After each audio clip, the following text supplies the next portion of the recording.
오늘 남북이 판문점에서 만나 추석을 전후로 한 이산가족 상봉 문제를 논의합니다. 네, 정부는 금강산 회담 날짜를 앞당기자는 북측의 제안에 대해서는 좀 더 고민한 뒤 입장을 내놓기로 했습니다. 통일부에 나가 있는 취재기자 연결하겠습니다. 김지선 기자.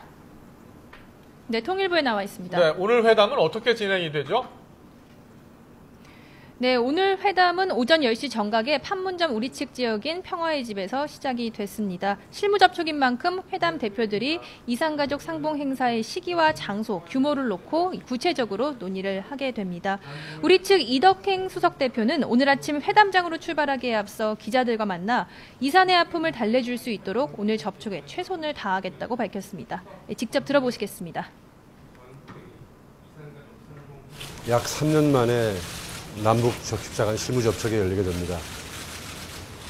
이산가족 문제는 정부가 가장 시급히 해결해야 될 기본적인 인도적 현안입니다.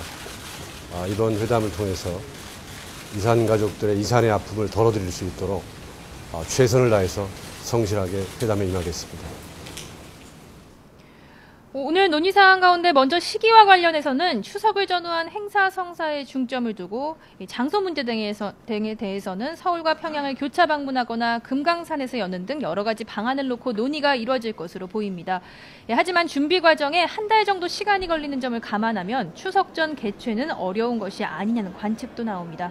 회담 규모도 관심인데요. 지금까지 이산가족 상봉 규모는 양측에서 100여 명씩 나온 것이 대부분이었습니다. 정부는 가능한 한 많은 이산가족이 만나게 하고 이번 회담을 통해 상봉 정례화와 생사 확인, 서신 교환, 화상 상봉도 추진한다는 방침입니다. 네, 금강산 관광회담을 우리가 제안한 날짜보다 좀 앞당기자는 북한의 입장에 대해서는 아직 정부의 공식 입장 나오지 않았죠?